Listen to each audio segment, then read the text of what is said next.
So here we are. We've got the swear jar ready for anyone who mentions uncertainty or volatility. So I might do that a few times. Look what happened this morning with tariffs again. Uncertainty, unknowns, tariffs called off by the courts. A little bit more market volatility. So there's one penny in the jar, Jay, for you. Never a dull day right now. It's endless cycle of Trump's chaos. Does that what happened overnight fit into the category of taco? The taco market. That's a good one. What taco stands for? Trump always chickens out, or something like that. I think that's what it stands for. Yeah. So calling on a tariff, and then a few days later calling it off. And but going back to your uncertainty, Jay, and market volatility, it's par for the course. To just see more of it today. Yeah. Episode 22, is that where we're at already, Jay? Episode 22? Yeah, episode 22. It's we're getting up there. Season 2 years at this point. That's 2 years with you guys. That's a long time.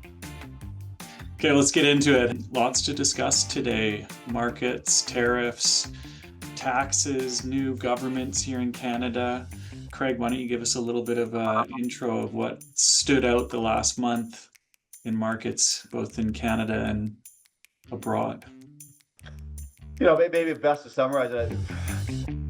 Most investors, and probably a few that listen to these podcasts, we kind of talked about that emotional cycle that a lot of investors go through. And I think it's kind of fear, hope, and greed. And in there's some despondency. And I think also, get excitement in there. I'm going to say what I think a lot of investors and the markets have been through over the last 6 weeks has kind of followed that roller coaster script where first few weeks of April, I think it's all about fear and despondency. And in the matter of kind of 5-6 weeks here, is a lot of those headwinds we faced 6 weeks ago, they've kind of been walked back. You kind of got a little bit of euphoria or a little bit of optimism back into equity markets. And, that's certainly been reflective of what's happening in portfolios. The month of May here has been a pretty big turnaround from where we were 6 weeks ago. So markets, Craig, they're pretty much back to where they were kind of prior to these Liberation Day tariffs, are they not? I think so, yeah. Like I would say U.S. markets are flat, maybe down 1% or 2%. But again, you're starting to see a bit of sector divergence more recently. You get some strength out of technology and financials have been strong. I think Canadian markets are slightly in the black here, if that's the right term, driven predominantly by some commodities and precious metals. But let's call it, for all intents and purposes, flat on the year and flat to, as you said, before Liberation Day. One thing that's kind of nice to see is Canada leading the U.S. markets quite handsomely so far, and international markets doing even better still is a kind of theme that we touched on a few podcasts ago. It's been nothing but U.S. leadership for a couple years, and we're starting to see a little bit more production out of some other parts of the world, which has been a long time coming. A couple of years. I think that's that outperformance of the U.S. is stretching on over a decade now, and maybe what we're starting to see is, there's a ton going on in the States. Maybe some capital outflows out of the United States and looking for opportunities elsewhere. That I think part of that could be opportunities. Seeing some growth elsewhere that's been neglected, and maybe the market seeing some risks. The short run and over the long run in the U.S. as well. And the U.S. economy is still anchored by, relatively low unemployment rates, GDP growth that's, still positive. We're not seeing any signs of that retracting significantly. You've had corporate earnings now that's behind us. And we had, the big behemoth NVIDIA last night, which was, I think, 73% year-over-year growth rate. So, underneath the surface, despite the headline news that continues to focus on what has happened, I'm going to say that it's a relatively decent environment for equity markets, and that's what's being priced in. Yeah, as I mentioned, a number of things going on in the States, I think, which you should take some pause and just think, about kind of the mid to long term as well. We just recently, it was Moody's downgrading U.S. debt. They were the last of the three credit rating agencies to reduce the U.S. long-term government debt from the much coveted AAA highest quality debt rating down to AA. One, I think S&P, it was back in 2011, they downgraded the debt, and Fitch back in 2023. It's generally those are kind of symbolic things to some degree, but I think this time around it's based on, what we're seeing in the States, a lot of, here we go again, Jay, uncertainty, but also, potentially some long-term risks with the United States just not having the ability or the willingness to get their debt under control. And, you've now got debt to GDP at 123%. I mean, it was just north of 50 back in 2000. So huge escalating debt. Interest payments are now over $1 trillion a year. And, it hasn't really had a huge market effect, but I think it's just something to consider that, whether it's a short term or mid-term or long term, some of these things that seem to not be going away will probably start to weigh on markets a little bit at some point. What is that? I mean, we hear these numbers, $1 trillion here, $1 trillion there. Total debt is, 37 plus trillion in the US. And obviously these are numbers that are just too big to even imagine. What does this actual downgrade though actually mean for clients in terms of their portfolios and the investment opportunities that are in front of us? In the short run, when this debt downgrade was announced, we saw some volatility. We saw long-term government yields increase. I think the 30-year bond yield went north of 5%. As of today, things are back to where they were before this debt downgrade. And I think the other side of the coin, the thing that some would argue is this is not new news. As I said, we saw some downgrades over the last 20 years with the other two rating agencies. Escalating government debt, the large interest payments, the inability for government to get together and make agreement on fiscal reform. These issues are not new as of 2 weeks ago when this debt was downgraded. These are ongoing issues.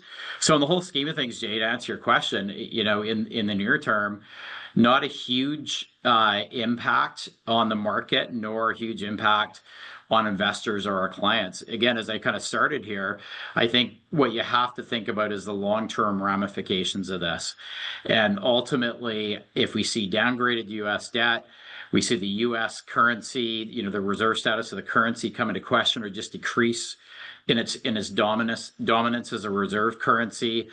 Do you see inflation rise? Do you see interest rates rise to the point where the ability for the U.S. to service its debt becomes even more challenging than it is today? I mean, $1 trillion in interest payments is more than what the national defense budget is in the United States.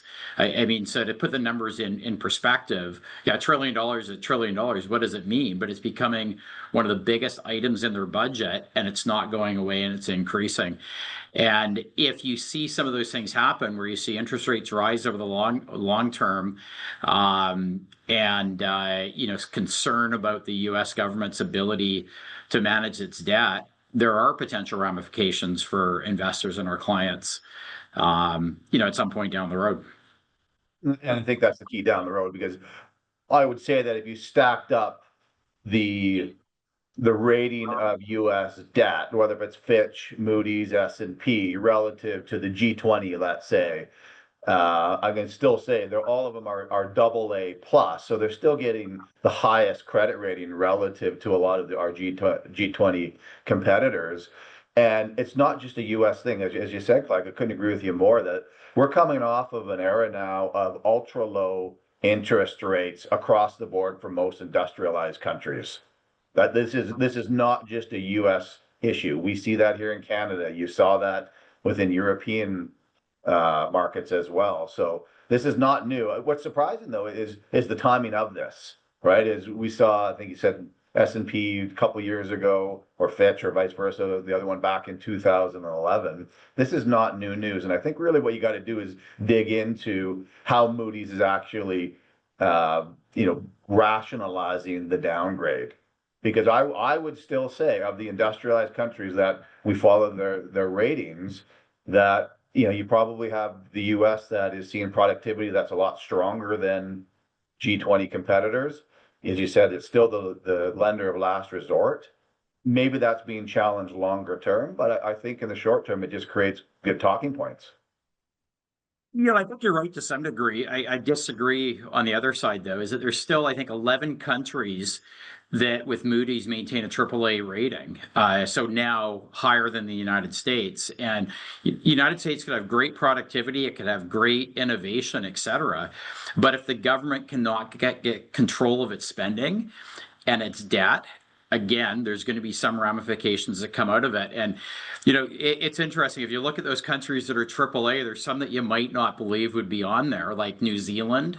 I mean, Canada's still got its AAA rating, Denmark, Singapore, I think Sweden, Norway, Switzerland. But I think going back to your points, like the US, again, reserve currency, US treasuries are globally known as a risk-free asset.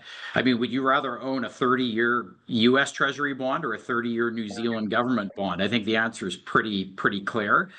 But at what point does that get challenged a little bit? And when you look at these countries, a lot of these countries, just going back to debt to GDP, the US at 123%, New Zealand's at 44%. I think Denmark's around 30, probably way lower than you would expect. And so at what point do, when you look at pension plans around the world, investors kind of look for other places to put that money that historically they've put in the faith of the US government, US treasuries?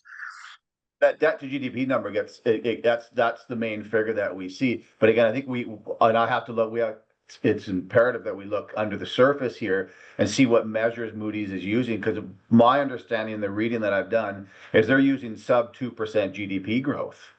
And that certainly hasn't been the case over the last number of years, whether it's Biden or the first Trump administration. We've had stronger GDP growth. I don't think they're factoring in the impact of some tariff revenue as well. I think what they're factoring in, obviously, is this big, beautiful bill that over the next 10 years is supposed to, tack on another $3 to $4 trillion of debt. So again, there's so many moving parts to a debt downgrade, trying to project what that looks like going forward. That's all my point. Right. All the potential kind of warning signs or, hey, this could weigh on markets that I mentioned. I just think in my view, it's kind of naive not to think that this is a risk over the long run. I think it's something that to date, the market, people, governments have simply ignored. It's a kick the can down the road, belief in a sense. And I think, maybe the positive of this is that, again, is it symbolic? Is there a reason for this downgrade? At the end of the day, I mean, we're talking about it today. So is everybody else. They're talking about this downgrade. They're talking about the increased spending for this big, beautiful tax bill. Maybe this is kind of what it takes to get some of this under control, where there might be a renewed focus on, different fiscal measures, getting a lot of this stuff under control as well, which would have some benefits for the markets, investors, and clients as well. Well, I think the important thing is to recognize, like you said, Clark, that every other interest rate is based off of US Treasury rates because they are the largest, most liquid market for sovereign debt. Everyone else bases their interest rates off of the US to a large degree. And if their credit quality comes into question and interest rates go higher, which was the initial reaction of the credit markets, that means everyone's mortgage costs are going to go up. Everyone's cost of borrowing to build a new factory are going to go up. The cost of capital across the board are going to go higher, which net is going to be a headwind on growth. And I think that's really what the market tried to digest in the short term. In the longer term, it's going to take time to play out. These metrics aren't new news to anyone in terms of how much debt is being accumulated on US balance sheets. The big question, like you said, though, is can we course correct at this point, or is this just kind of a runaway train? I think as Trump got elected and he, launched this Doge platform to try to cut government spending, and at this point, it seems like it's had some success in doing so. A very controversial kind of way of cutting government spending. At the end of the day, I think they're currently at something like $200 billion of government spending, which has been reduced, and you look at it next to the numbers that are being associated with this tax bill, this big beautiful bill, and it's a drop in the bucket. I mean, it's completely meaningless in the grand scheme of things.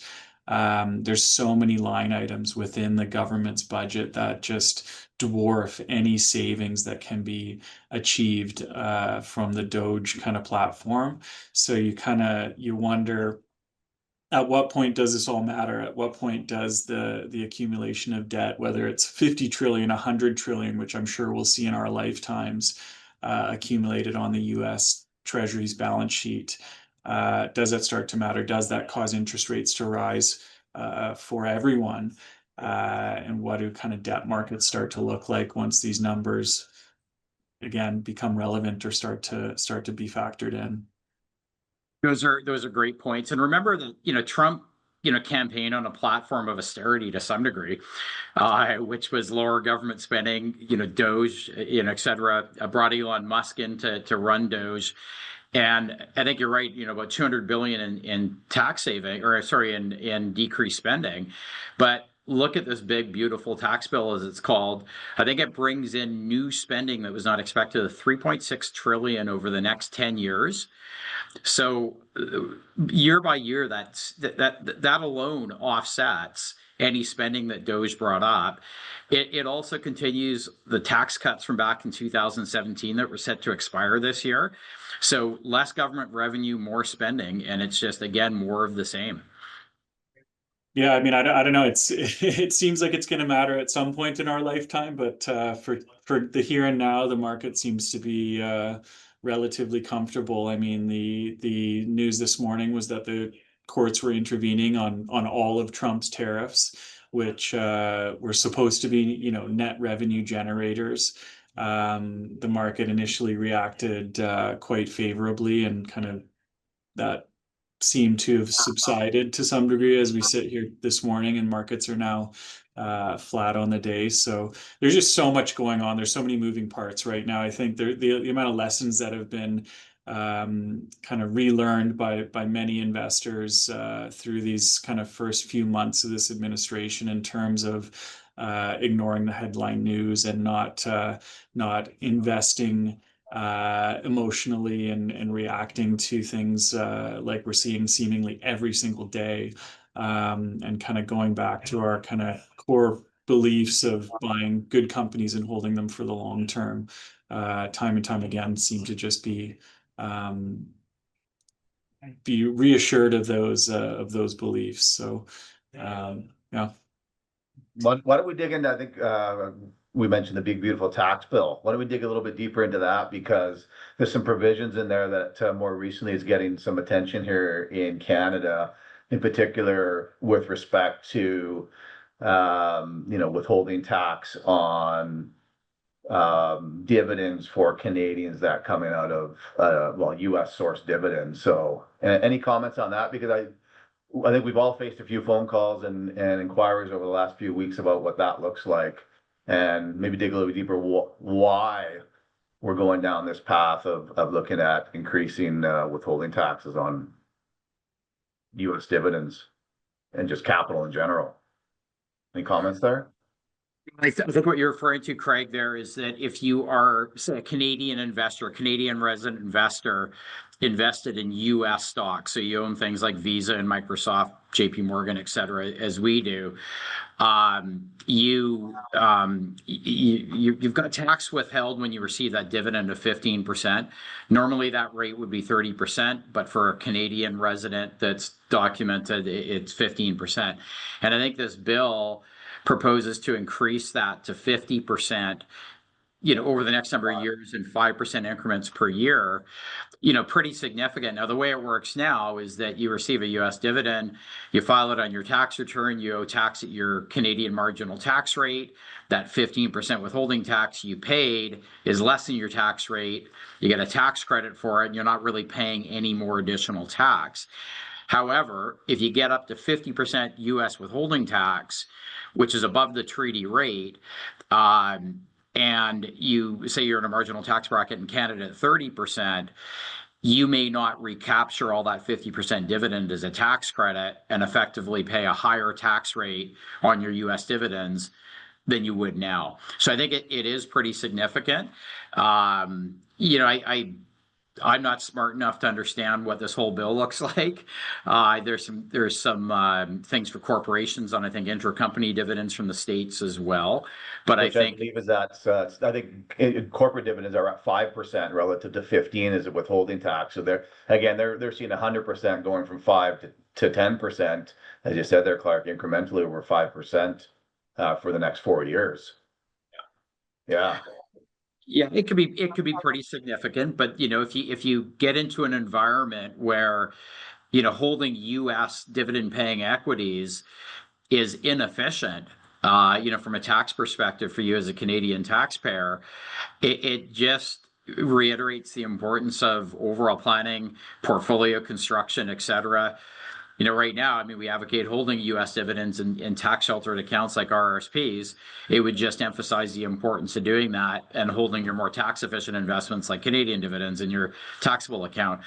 But, you know, bottom line is it looks like there's going to be more taxes, and it'll affect Canadian US tax law that may be changing, you know, has the potential to affect us as Canadian taxpayers. You know, the other thing that is coming out of this, and again, it's not entirely clear on what this is looking for, but I think Trump in this bill is proposing, what is it, a 3.5% excess tax on Tax, yeah.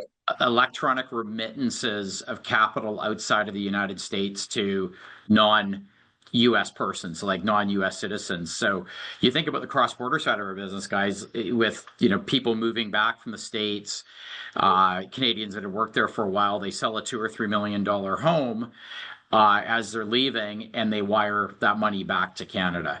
They may pay their taxes in the States on the capital gain on their residence, but now going forward, what he's proposing is a 3.5% excess tax simply on that wire of money leaving the United States. You know, on a $2 million US wire, as I said, for the sale proceeds of a home, you know, that's Yeah. $70,000 US in simply a, you know, a duty per se on wiring your money out of the United States. So there's potentially some significant changes here that affect a fair number of people.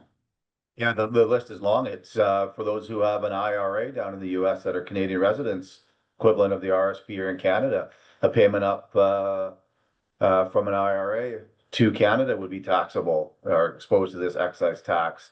I think the target is a lot of foreign workers who offshore their money of earned employment income, and they send that to the likes of Mexico or the Philippines. I think they're looking at that. But even further out, going back to on the dividends, the withholding tax, one thing we didn't mention is the potential impact that has on Canadian pension plans, which my understanding again is at this point they're exempt from this withholding tax. That you look at something like CPP, Old Age Security, Ontario Teachers Pension Plan, what does that look like if you start to see changes? So at the end of the day, again, you continue to see this aggressive approach being rolled out with a target on, you know, what I think Trump kind of sees, or the administration sees as foreign, I think, I can't remember what the term they call them as, but essentially foreign tax evaders, if you want to call it that. Yeah, that's the approach that we're going to continue to see. Yeah, I mean, I said something similar, I think, in our last podcast, but I once again, I just see all of these measures as taking away from the US and what kind of got them to the place it is in terms of being the best place to deploy capital, the most tax efficient place, the place that everyone wants to invest in. And just, you know, it might not sound like much and at the margin, but Trump's doing whatever they can. And I mean, it's, you know, part and parcel with the fact of all the debt that's being accumulated is they need more sources of revenue. He wants to aggressively approach what he deems to be unfair. And in doing so, he's going to dissuade people from wanting to go to the US to start businesses and make it less friendly in terms of a place for capital to be deployed. And a lot of that is, like I said, what got them to where they are in terms of being a very, very successful country from a capitalistic perspective. So I don't think these are going to be, net benefits at the end of the day. It's going to sound like small wins for Trump and his team. But it's hard to see that this is going to make the US a more attractive place to do business for foreigners to deploy capital and for people to come. I mean, you look at what he's doing to some of these schools in terms of now looking at what their visa programs look like, and really trying again to promote the America First agenda, and a lot of that I think is going to take them in the wrong direction. So. But all this comes back to, again, for our clients and for those who listen to the podcast, what should they be doing at this point? And our advice is, while it's still early stages, this still has to officially be passed. It's gone through the House. It still needs to go through Senate. Again, this is not law. This has not been implemented at this point, so it's all hearsay. I still think it's part of this bargaining, the art of the deal, strategizing that continues to unfold. So we're not reacting to it. We're not repositioning portfolios. We're not liquidating U.S. securities. At this point, it's still too early to do that. We haven't even heard really a response from the Canadian government and how they're going to do this. And it really stems back to the digital services tax that was implemented last year on the likes of the Metas and the Amazons and the Googles of the world, that they do business here in Canada, and we've implemented a tax against revenues here in our borders. So it's a tick for tack approach, and then again, it's still early though.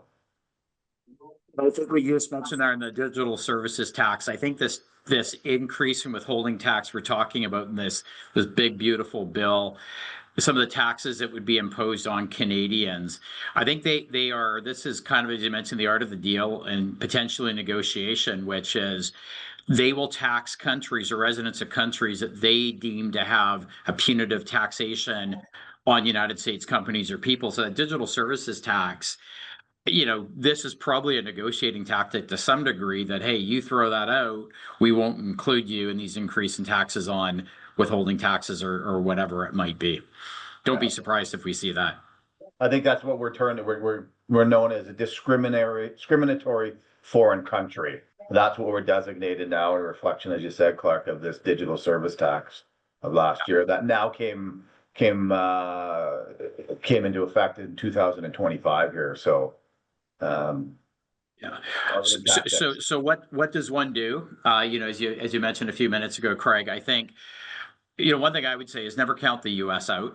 I think a lot of people have counted the U.S. out so many times over the last 100 years. Global financial crisis. Nobody wanted to invest in the States. In hindsight, it was the best time to invest in the States from an equity perspective. And I would just kind of follow the same thing. That being said, is I think that, one of the things when you go through a period, as we started off this podcast with significant U.S. outperformance over at least the last decade, people tend to have a recency bias that's going to continue forever, that outperformance of the U.S. And very, very difficult for people to rationalize, holding fixed income investments like bonds, holding Canadian equities, holding international equities. And I'd say one of the things maybe, to do, and I think we've talked about this a fair bit, is recognize that the U.S. will not always be the only game in town, and advocate, global diversification in a portfolio, not just heavy exposure to the United States. Always good advice. What's as we head into kind of the start of summer here, anything on the radar that we're looking forward to other than taking some time away from the office? Or we got a lot going on in Canada as well. So if you want to continue on with government and tax and budgets, I mean, we've got a budget coming out in October. I don't know if that's what your question was intending to get at, but I think that'll be some of the talk here in Canada. Yeah, it's since our last podcast, we've got a new Canadian government that's been elected, and I think the term that I hear coming out of Carney more recently is reimagine Canada. So I'm I'm very interested to know what reimagine Canada looks like, and I think Carney and the premiers are getting together here over the next week or two in Saskatoon. My understanding is so. Be interesting to see what comes out of this. I think there's a lot on the plate for Carney, and We've talked about a lot of that on this podcast. So, yeah, to be determined, to answer your Well, question. reimagine Canada. I think Carney's proposing very similar spending to the last budget, so no significant spending changes relative to Trudeau. He campaigned on a tax cut for the middle class.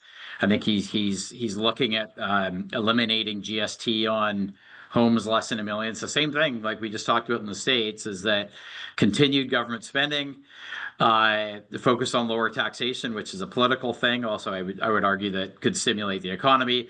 But bottom line is less government revenue, more spending. It's just continued on. Now, Reimagine Canada, I think, and we talked about this before, is that we do have an opportunity here, and maybe Carney, sees this, is that we've got some potential for some goodness to come out of Canada if we approach things in a certain way. And less regulation, for example, making it easier for businesses to do business in Canada. And, my hope is that's what they focus on.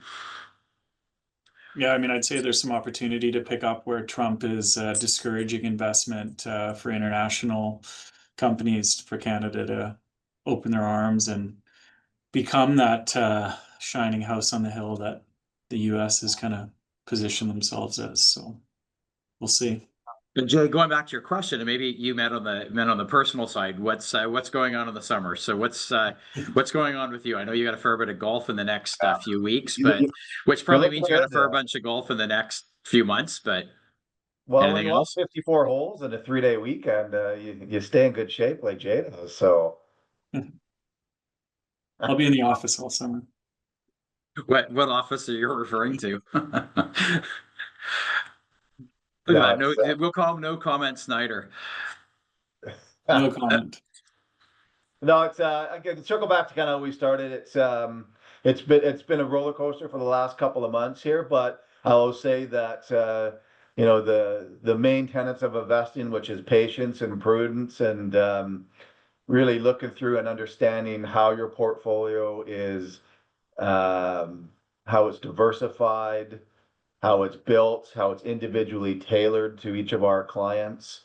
I think that's the important part. And we continue to learn, all of us, we've been in this business now 20 plus years, and we all learn from it. But I think as we go through volatility like this, it all makes us smarter and better investors. And that's our advice. And that's kind of the takeaway. The message we've been giving to clients over the last couple of months is don't make market calls. Don't focus on the day-to-day news. Focus on the objectives of your portfolio. And I think as opposed to being fearful of volatility, look at it sometimes as opportunity. And so far we viewed it that way. And so far it's looked like a pretty good plan of attack. And I guarantee you we're going to go through another period, whether it's in the next 2 weeks, 2 months, 2 years, 20 years, periods of extreme volatility. And it's how we react to it. And I'm going to applaud a lot of our clients, if not all of our clients, for reacting in a very rational manner over the last couple of months. So that would be my takeaway comments. Yeah, I think that's a great comment, Craig. And to quantify it, I think the S&P 500 in the States, off of the bottom that we saw last month, so not up about 20% off the bottom, kind of back to where it started. And those that did react, and generally you react into a low, kind of when the news is the worst, the despair is the most. That you miss out on that part of your portfolio on, it's been what, 5-6 weeks on a 20% recovery in the market. And it's just, it's a good numbers reason right there to just kind of stay the course and to some degree ignore the noise and just do what we advocate, which is stick to the long run. Words of wisdom to end on. I think it's a great place to leave it. So with that, hope you enjoyed the conversation. And as always, appreciate any feedback. Would love to hear more from all those listeners out there that want to hear some things we can discuss. So thanks for listening. We'll see you next time.